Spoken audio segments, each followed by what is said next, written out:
अभिनंदन, आभार, नमस्कार। मैं सोमनाथ मिश्र टॉक शो विद सोम में आप सभी का स्वागत करता हूं। जैसा कि टॉक शो विद सोम का पर्पस पता है, हम हर एक युवा को उनके करियर को आगे बढ़ाने में मदद करते हैं। वो किसी भी डोमेन में हो जा सकते हैं। इसी संदर्भ में आज हमारे साथ ग्राफोलॉजिस्ट से उस डोमेन से मिसेज हर्षा गाला जी हैं, जो ग्राफोलॉजी क्या है, उसमें युवाओं के लिए क्या क्या स्कोप है, उसके बारे में बताएंगे। जैसा कि आप सभी जानते हो, ग्राफोलॉजी एक विधि है जिसमें जो एक्सपर्ट्स होते हैं वह व्यक्ति के लिखावट के आधार पर लोगों का व्यक्तित्व व उनका कार्यशैली का पता लगाते हैं। वो कितने मानसिक रूप से कमज़ोर हैं, मजबूत हैं, उनका क्या पसंद है, नापसंद है, संशय हैं, जो भावनात्मक स्तर है, इन सभी के बारे में पता लगाया जाता है। जो हमारी एक्सपर्ट हैं, इनका मानना है, हर्षा गाला जी का, कि जो भी वर्णमाला ए से जेड तक जो वर्णमाला हैं, उनका एक महत्वपूर्ण योगदान है मनुष्य के जिंदगी में। लोगों की छुपी हुई प्रतिभा को निखार कर उनको करियर में आगे बढ़ाने में हर्षा गाला जी मदद करती हैं, और अभी तक इन्होंने बहुत लोगों को अपना करियर बनाने में मदद किया है।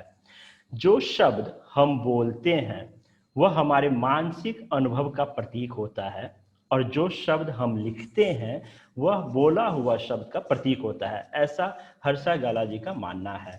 जिस तरह प्रत्येक व्यक्ति का आवाज अलग होता है, उसी तरह हर एक की हस्तलिपि लिखावट भी अलग होती है। तो ज्यादा समय ना लेते हुए आइए स्वागत करते हैं हर्षा गाला जी का टॉक शो विद सोम में। स्वागत है मैडम आपका टॉक शो विद सोम में। जी स्वागत है मिस्टर सोम। कैसे हैं आप? मैं अच्छा हूँ। मेरी आप? आवाज आ रही है? जी बिल्कुल आ रही है। हाँ। तो जैसा कि मैडम, ये जो जिस फील्ड में आप एक्सपर्ट हैं, ग्राफोलॉजिस्ट, ये बहुत लोगों को नहीं पता है कि इसमें भी करियर बना सकते हैं, इसमें भी भविष्य में बहुत सारे उम्मीदें हैं। तो इसके बारे में आपको कैसे आइडिया लगा कि आपको इसमें जाना चाहिए? तो दिल से शुक्रिया अदा करना चाहूंगी, धन्यवाद कहना चाहूंगी मिस्टर सोम, जो आपने बहुत अच्छा मुझे प्लेटफॉर्म दिया है यहाँ पर कि सबको ग्राफोलॉजी के बारे में पता लगाने का जो भी आपने दिया है।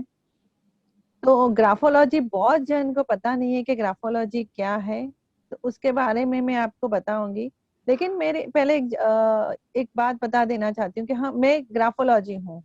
तो ग्राफोलॉजी में एक ये रहता है कि जब भी हम लोग सोचते हैं वहीं से स्टार्ट करते हैं। मतलब यहीं से हम आप अगर मुझे पूछेंगे आपकी जर्नी कहाँ से स्टार्ट हुई, तो हम पास्ट को याद ही नहीं करते हम लोग। अभी जैसे आप बोलेंगे हाँ यहीं से जर्नी स्टार्ट हो गई, तो जैसे आपने देखा होगा मेरा लोगो भी यही है, दिशा, मतलब न्यू खोज, नई दिशा। मैं हर एक इंसान को एक नई दिशा दिखाती, और नीचे लिखा हुआ भी है मेरा कि द न्यू बिगिनिंग, मतलब आप नई शुरुआत करें आप। तो मैं बड़ौदा से बिलोंग करती हूँ। बड़ौदा महाराजा यूनिवर्सिटी, सयाजीराव महाराजा यूनिवर्सिटी से मैंने मेरी अभ्यास की हुई है। वहां पर एक्सटेंशन एजुकेशन का कोर्स किया हुआ है, और वहां से मैंने शुरुआत की हेल्पिंग का, सबको हेल्प करती थी मैं। जो पुअर पर्सन रहते थे, जो स्लम एरिया में जाके सबको हेल्प करती थी। वैसे वहां से जर्नी स्टार्ट होके होके होके यहाँ बॉम्बे तक पहुंच गई है सर।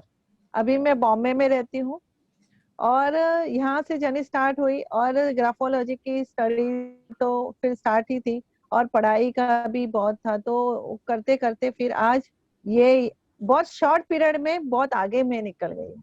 क्योंकि पढ़ाई करते करते आपको तो पता होगा, जो पढ़ाई बहुत करनी पड़ती है और स्ट्रगल भी बहुत करना पड़ता है। तो ये मेरी जर्नी है शॉर्ट, और बहुत सारे अवार्ड भी मिले सर। और लास्ट ईयर मैंने बहुत सारे सुसाइड के केस और फ्रस्ट्रेशन से जो लोगों को बाहर निकाला है, उसकी वजह से मुझे 2020 सुपर वुमन का अवार्ड मिला है। तो यहाँ तक की मेरी जर्नी, हाँ वैसे तो सक्सेसफुल है, लेकिन जो सक्सेसफुल इंसान रहते हैं सर, उसकी स्ट्रगल बहुत रहती है। तो जैसा कि आप ये बताओ कि जैसे आपने कहा कि आप बहुत जब शुरू करो तभी स्टार्टिंग माना जाता है, तो जो इस हाँ। ग्राफोलॉजी के लिए जो कोई युवा जुड़ना चाहते हैं, तो उनको ये प्लेटफॉर्म कैसे मिलेगा? अच्छा, जो युवा ग्राफोलॉजी के जुड़ना चाहता है, मतलब उसको पहले तो ये समझना है कि उसको लर्निंग करना है या उसको खुद के बारे में समझना है, ये पहले समझना बहुत जरूरी होता है। क्योंकि आज के युवा जो आपने आज बहुत अच्छा टॉपिक निकाला है युवा के ऊपर। मैं पहले ये बताना चाहूंगी आपको कि ग्राफोलॉजी क्या होता है। ग्राफोलॉजी एक ग्राफ है, और ये ग्राफ जो आप राइटिंग लिखते हो उसको स्टडी करना है और उसको एनालाइज करना है। वो एनालाइज करते हैं। तो राइटिंग आपकी इनर पर्सनालिटी है और सिग्नेचर आपकी आउटर पर्सनालिटी है, कि जैसे सिग्नेचर से आपने कैसे वो प्रेजेंट करते हो, ये उस हिसाब से आप सराउंडिंग आपके साथ वो से बिहेवियर करता है, राइट। अभी सबको ऐसा पता है ग्राफोलॉजी मीन्स खाली राइटिंग और सिग्नेचर, लेकिन सर ऐसा नहीं है। Graphology means writing, signature, doodling, drawing, painting, colours सब आ जाता, सब एनालाइज करते हैं हम। ज्यादातर मैं अभी सोशल भी बहुत ज्यादा करती हूँ। ऑटिज्म बच्चों को मैंने अभी बहुत ज्यादा सोशल किया है, बहुत सारी सेवाएं दी है मैंने, तो ये मैं करती हूँ ऐसा। तो मैं आपको युवा के बारे में बताना चाहूंगी, आज के युवा को समझना बहुत डिफिकल्ट है सर। और हम ग्राफोलॉजिस्ट कभी भी युवा ऐसे किसी को भी जज नहीं करते जब तक उसकी राइटिंग और सिग्नेचर नहीं आती तब तक। तो पहले तो युवा लोग को ये समझना चाहिए कि अगर खुद को पहले समझने की बहुत जरूरत।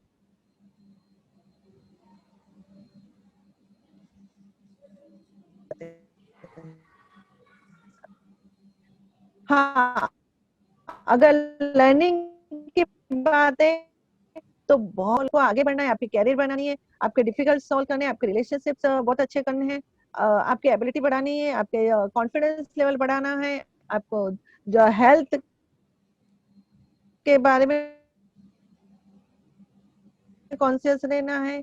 हर चीज ग्राफोलॉजी के अंदर आती है, जो ए टू जेड अल्फाबेट। तो अब जैसे वो अल्फाबेट लिखोगे वैसे ही बॉडी आपकी रिएक्ट करेगी, तो उसमें कैरियर भी पता चलता है। हाँ, एक है वो जो सब लोग, एक और एक बात बताना चाहूंगी सर आपको, कि सब लोग कहते हैं कि ग्राफोलॉजी एस्ट्रोलॉजी है से कनेक्टेड है, ग्राफोलॉजी साइकोलॉजी से कनेक्टेड है। ग्राफोलॉजी को ऐसे सब बोलते हैं कि कुछ ये जो डिपेंड सबके सबके ऊपर रहना है, ये ऐसा नहीं है सर। कैलीग्राफी भी बोलते हैं ग्राफोलॉजी को, लेकिन ऐसा नहीं है सर। ग्राफोलॉजी एक अलग सब्जेक्ट है, वो साइंस बेस्ड है। तो साइंस बेस्ड है और ब्रेन ब्रेन से रिलेटेड है सारी। तो आज इसमें फिजिक्स भी आती है, ज्योमेट्री भी आती है और ह्यूमन एनाटॉमी भी आती है। और ग्राफोलॉजी में सब सब ऐसे बोलते हैं कि फ्यूचर का पता चलता है, लेकिन सर ऐसा नहीं है। फ्यूचर का हम लोग नहीं बता सकते। हाँ, आपका ब्रेन खुद का वो अलर्ट जरूर करता है कि मे बी और मे बी नॉट, आपके साथ ये हो भी सकता है, आपके साथ नहीं भी हो सकता। और ये बात ग्राफोलॉजी के अंदर से निकलती है, मतलब आपकी राइटिंग के अंदर से आपके इनर कैरेक्टर निकलता है। और आज के युवा सिग्नेचर, आप अभी देखना, आज के बहुत सारे मैंने कॉलेज में सेमिनार दिया है, उसमें हमेशा मैं पूछती हूँ उन लोग बच्चों लोग को कि भाई सिग्नेचर कौन कैसी लिखता है, मतलब सिर्फ नाम सिग्नेचर में लिखते हैं। तो सिग्नेचर में सिर्फ नाम लिखने वाले 90% युवा रहते हैं, जो सिर्फ अपना नाम ही लिखते हैं और कुछ नहीं लिखते। तो वो आगे जाके कैरियर नहीं बना, हाँ बन सकता है, लेकिन ज्यादा सेटिस्फाइड नहीं रहेंगे वो लोग। तो उस हिसाब से मैं इनको ये सबको बोलना चाहूंगी कि ग्राफोलॉजी आपको सीखनी ही चाहिए। ओके। सर तो मेरी आवाज आ रही है? जी जी, आपकी आवाज आ रही है। तो जैसे आपने बताया कि ग्राफोलॉजी सीखनी ही चाहिए, तो ग्राफोलॉजी सीखने के लिए कोई बेसिक क्वालिफिकेशन क्या होता है?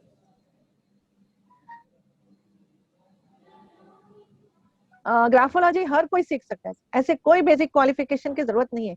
हाउसवाइफ भी सीख सकती है और बच्चे भी, छोटे बच्चे भी सीख सकते हैं, बड़े लोग भी सीख सकते हैं। ऐसे इसके लिए कोई क्वालिफिकेशन की जरूरत नहीं होती है। ओके। तो ग्राफोलॉजी जैसे मान लो कि मैंने सीख लिया, जो भी जैसे आप सिखाती हो और भी सारी संस्थाएं होंगे, तो हाँ इसका कोई सर्टिफिकेशन या हाँ डिग्री कोर्स भी होता है क्या? हाँ, इसका सर्टिफिकेट कोर्स यहाँ इंडिया में चल रहा है कि सर्टिफिकेट कोर्स दे रहे हैं यहाँ पर। लेकिन आउट ऑफ इंडिया अगर जाएंगे तो वहां पर डिप्लोमा आपको कोर्स जरूर मिलेगा, वहाँ पर डिप्लोमा कोर्स रहता है, लेकिन डिग्री कोर्स अभी तक नहीं सुना है मैंने। लेकिन डिप्लोमा कोर्स के लिए डिग्री मिलती है आपको डिप्लोमा की, और यहाँ पर इंडिया में आपको सर्टिफिकेट कोर्स मिलता है। ठीक है। तो जैसे मान लिया हमारे युवा ने अपना एक क्वालिफिकेशन करने के बाद ग्राफोलॉजी से कोई सर्टिफिकेट कोर्स कर लिया, उसके बाद उनके पास क्या क्या ऑप्शंस हैं, वो कैसे शुरू करेंगे, क्या करेंगे वो? मैं नहीं समझ पाई सर आपका क्वेश्चन, आप जै- दोबारा दोहराएंगे? जो ग्राफोलॉजी का सर्टिफिकेट कोर्स करने के बाद अगर वो युवा उसमें अपना करियर हाँ बनाना चाहते हैं, तो उनको क्या करना हाँ पड़ेगा? उनको मतलब कैसे जॉब मिलेगा, या अपना खुद का संस्था, क्या क्या करना पड़ेगा उनको? हाँ। पहले तो मैं एक बात बताना चाहूंगी आपको कि आज के युवा कैसे हैं कि चलो, मैं अभी एग्जांपल देती हूँ कि चलो एक एक जो बंदा है, बोलते हैं आज के जो भी बच्चे हैं ये बोलते हैं कि कल से स्टार्ट करते हैं ना। बहुत सारे उनके ख्वाब रहते हैं कि चलो नई शुरुआत करते हैं, कल से चलो डाइट में प्लान बनाते हैं, कल से चलो मनी सेव करते हैं, कल से हम जिम ज्वाइन कर देते हैं, कल से जो भी नई शुरुआत, कल फैमिली टाइम स्पेंड कर स्टार्ट कर देते हैं। लेकिन कल जैसे आता है ना उनके पास, तो क्या होता है सर, उन वो लोग कैसे हैंडल, जैसे शुरुआत अच्छी कर लेते हैं, 2 महीना, 2 दिन, 5 दिन, 10 दिन, फिर स्टॉप, वापस 2 दिन, 3 दिन, वापस स्टॉप। ये इनके समझ में नहीं आ रहा है कि ये क्यों हो रहा है, बराबर है ना? हाँ, ऐसा नहीं है कि वो नहीं कर सकते हैं, कर सकते हैं, हर चीज कर सकते हैं। वो चाहे तो पूरी दुनिया को भी हिला सकते हैं आज के युवा।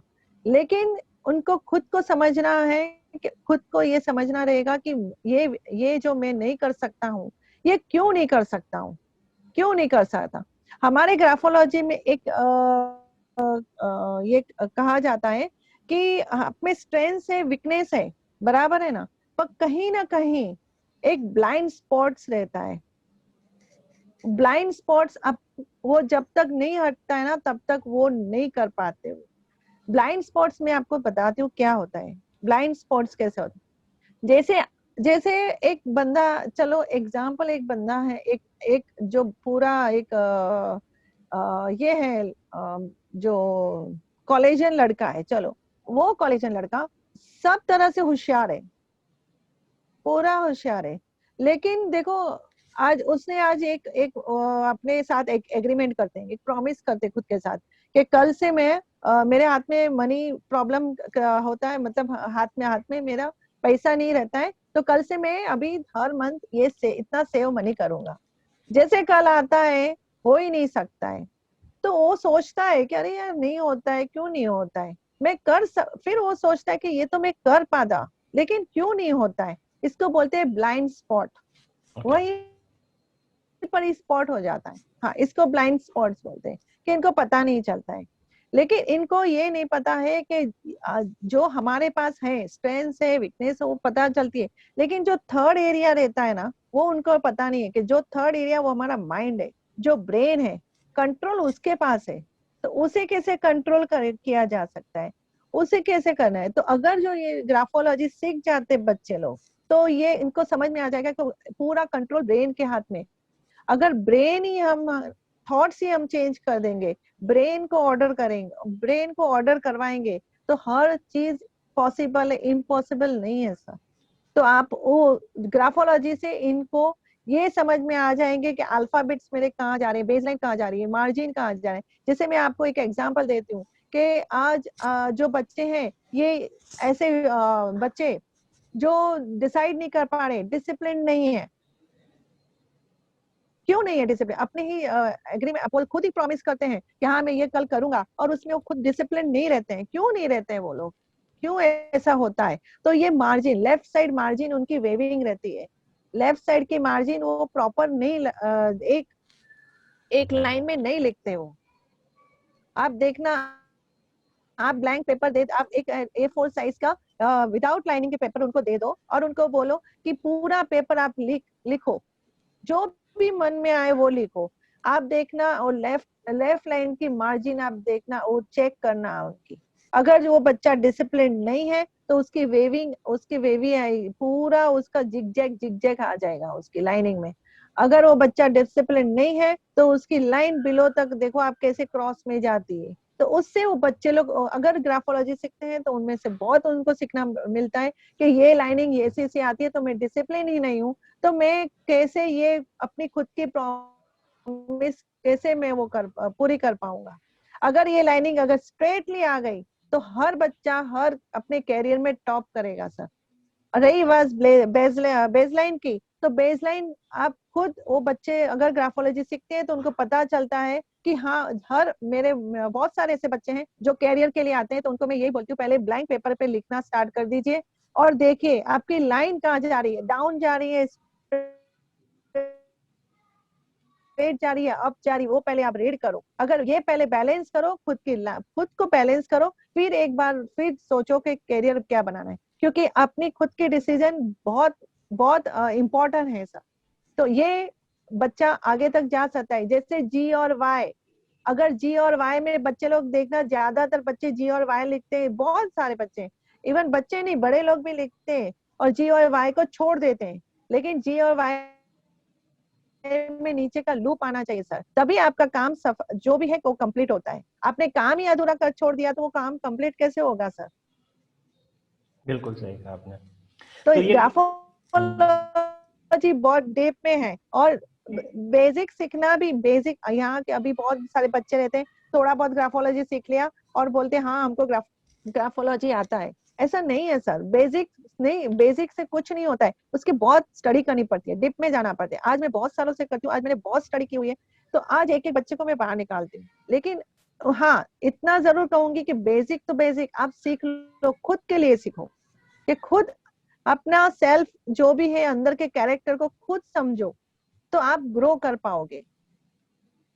तो तो मैं ये युवा लोग को ये बोलना चाहूंगी कि आप सबको ये ग्राफोलॉजी सीखनी ही चाहिए। बहुत सारे ऐसे बच्चे, मैं जब भी जाती हूँ कॉलेज में जाती हूँ, हमको पता नहीं ग्राफोलॉजी क्या है। इवन बहुत बड़े बड़े लोगों को नहीं पता, बाहर भी नहीं पता कि तो ग्राफोलॉजी क्या है। क्योंकि ग्राफोलॉजी एक ऐसा सब्जेक्ट है जो आपको स्ट्रांगली खड़ा रखेगा, आपकी पर्सनालिटी चेंज कर देता है, कॉन्फिडेंस लेवल बढ़ा देता है सर। तो आप एक बात बताएं कि ये कितने दिनों का हाँ कोर्स होता है सर? बेसिक कोर्स को बात करें, कैसे डिवाइड किया गया है कोर्स? हाँ, ये 4 सेशन में डिवाइड करते हैं, कोई कोई 4 सेशन में करते हैं, कोई 3 सेशन में करते हैं। लेकिन ये कोर्स जितना सीखो इतना कम है सर। आप बेसिक बेसिक भी सीख सकते हो, आप एक्स्ट्रा भी सीख सकते हो, जो आगे भी आप थोड़ा बहुत एक्स्ट्रा जो बाहर जो सिखाते हैं, जो इंस्टीट्यूट सिखाती है, वो आप कोर्स कर सकते हो। 3 महीना 6 महीना जैसे उनका जो पीरियड रहता है उस हिसाब से आप कर सकते हो। सबके अलग अलग डिफरेंट डिफरेंट टाइमिंग रहते हैं, सबके अलग अलग सब सेशंस रहते हैं, सब ये कोर्स रहता है। ओके।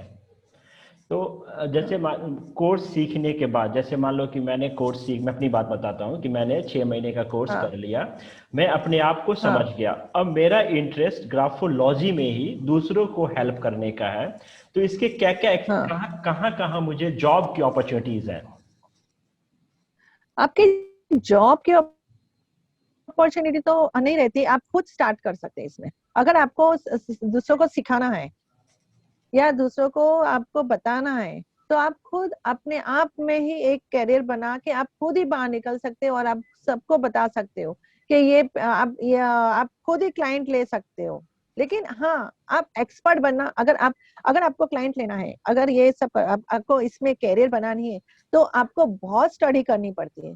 जैसे एक बात बताती हूँ मैं आपको, ग्राफोलॉजी एक ब्रेन राइटिंग डॉक्टर बोलते हैं उसको, क्योंकि ए टू जेड आपके जो अल्फाबेट है वो आपके बॉडी के साथ कनेक्टेड है सर। जैसे अपर जोन है, मिडल जोन है और लोअर जोन है सर। तो ये सब बहुत सारे कनेक्टेड, ये बहुत अच्छी फील्ड है। लेकिन इसको डिप में आपको सीखना पड़ेगा, क्योंकि किसी के भी क्लाइंट के साथ अगर उसको आप सेवा देना है, आपको उसके साथ, उसको अगर ग्राफोलॉजी की वो आपको ट्रीटमेंट देनी है, तो उसकी बॉडी के साथ आप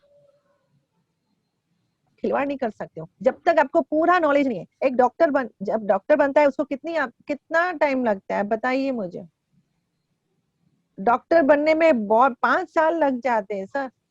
5-6 साल, उससे भी ज्यादा 7 साल लगते हैं। तो एक इतना कम टाइम में आप किसी को वो नहीं कर सकते, पहले पूरी प्रैक्टिस आपको करनी पड़ती है, फिर धीरे धीरे धीरे धीरे आपको वो क्लाइंट लेना पड़ता है। लेकिन एक बात जरूर है सर, कि ग्राफोलॉजी सीखने से आपको सराउंडिंग, आपके फैमिली मेंबर्स, आपको खुद को बहुत कुछ बेनिफिट हो सकती है। तो ये जो जैसे आप मान लो क्राइम की बात करें, अगर जैसे लोग देखते हैं कि क्राइम में और कोई क्राइम हुआ है, कोई सुसाइड नोट्स होते हैं हाँ जिसमें लिखावट हाँ को देख हाँ के बताते हैं, तो हाँ ये जो हाँ कंसल्टेंसी टाइप के जॉब होते हैं लोगों के लिए, तो क्या गवर्नमेंट सेक्टर में हाँ। कोई ऐसे वैकेंसीज निकलती हैं या नहीं निकलती?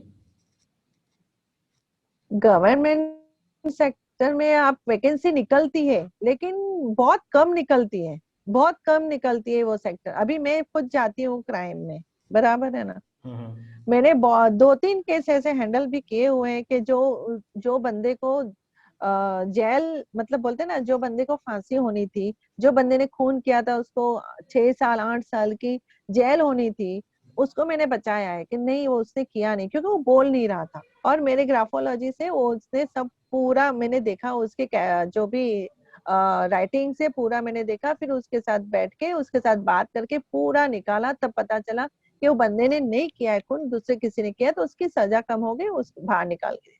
मतलब ऐसे क्राइम में जाते हैं हम। हाँ, कोर्ट में भी जाते हैं, जो सिग्नेचर, अगर आप देखें तो एक सिग्नेचर, हम लोग ग्राफोलॉजी में बोलते हैं कि सिग्नेचर बहुत इंपॉर्टेंट है।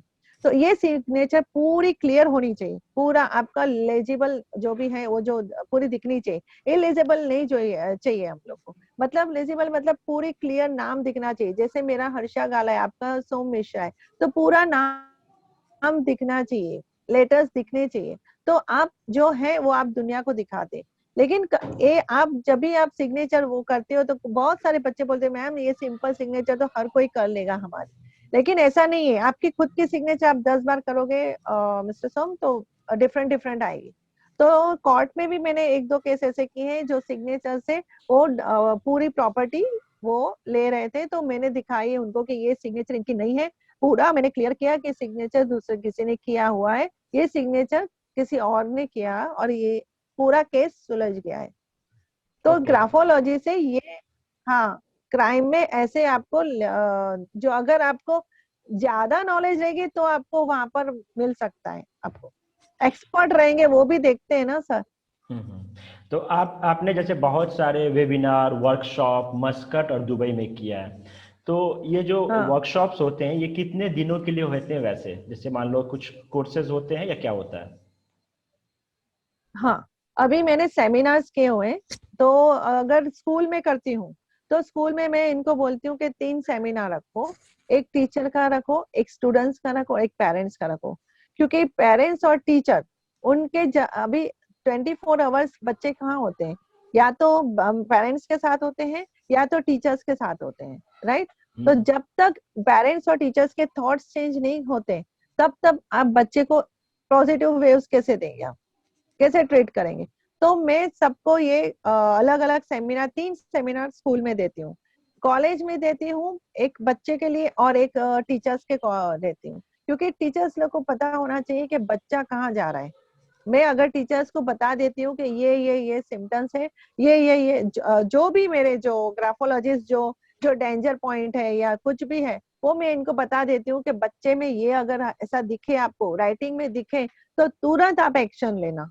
ये बहुत जरूरी है, क्योंकि आज के बच्चे हम समझ नहीं पा रहे सर।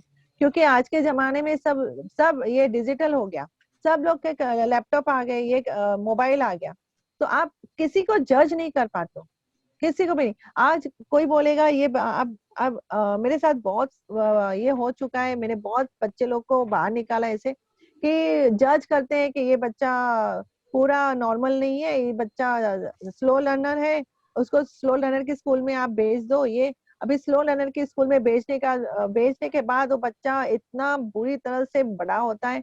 फिर जब भी मुझे बुलाया जाता है, तभी मैं बताती हूँ उनको कि ये स्लो लर्नर नहीं है, ये परफेक्ट बच्चा है। लेकिन क्यों जज करते हैं आप किसी को? जैसे आपके सामने कोई बंदा खड़ा है, बोलता ही नहीं है, तो आपको लगेगा ये बंदा मिक्सिंग नेचर का नहीं है, लेकिन आपको क्या पता अंदर वो बंदा क्या है।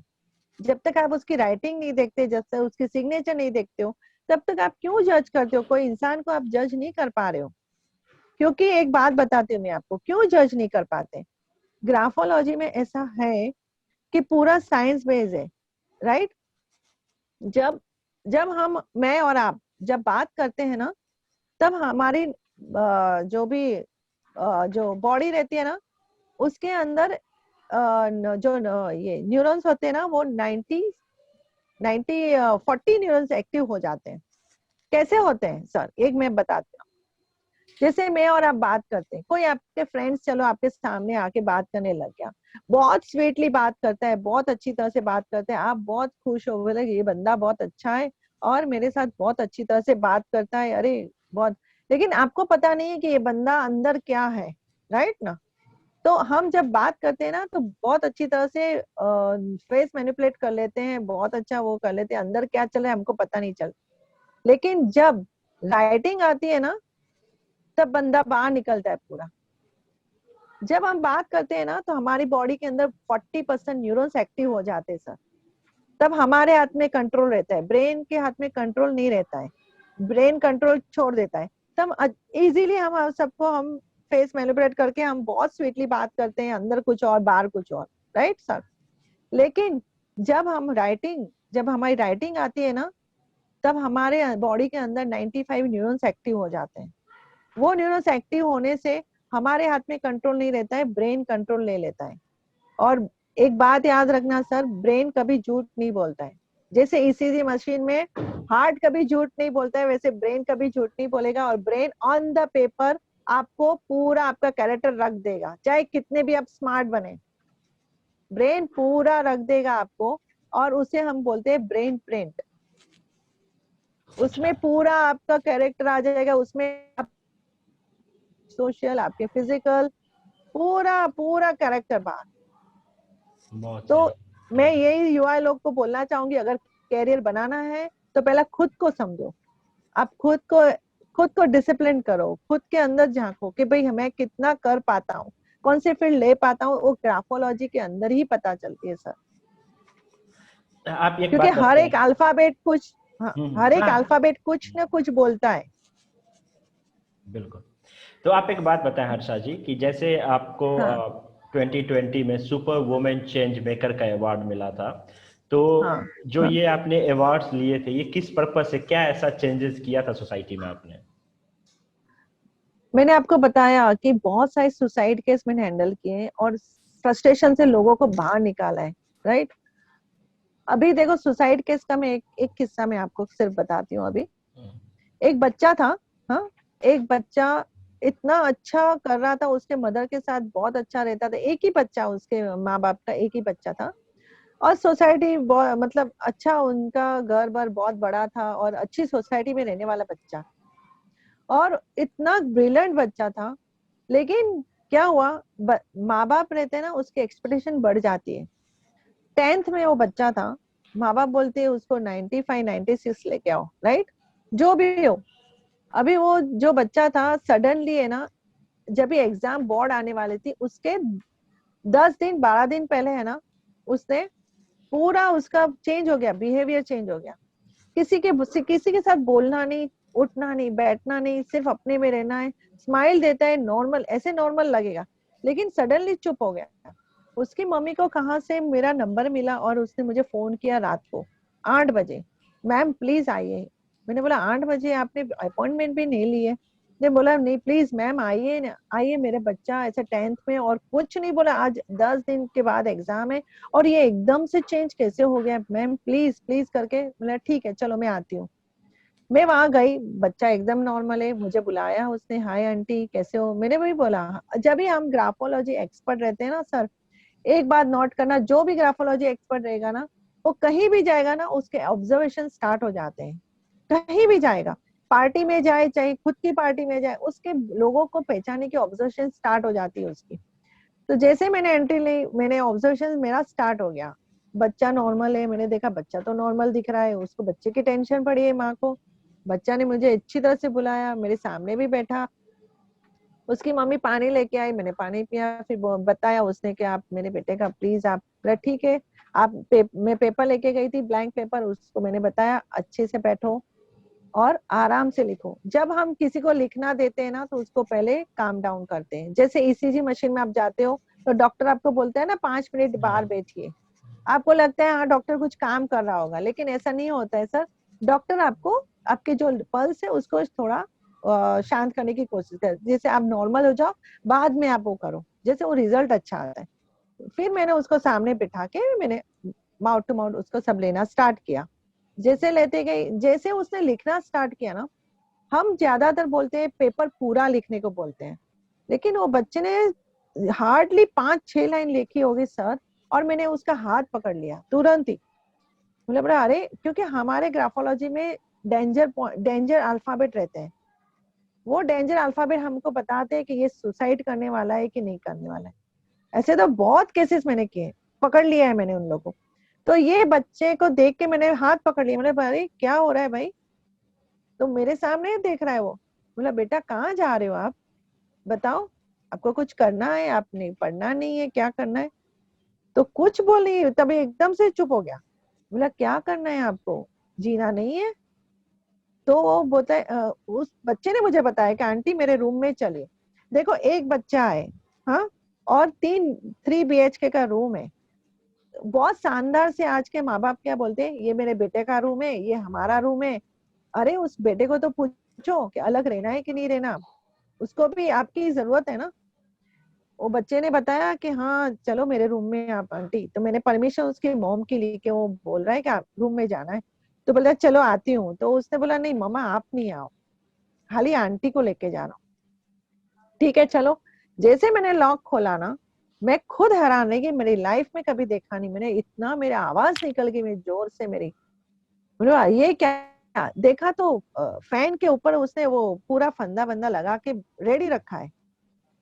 बोलो।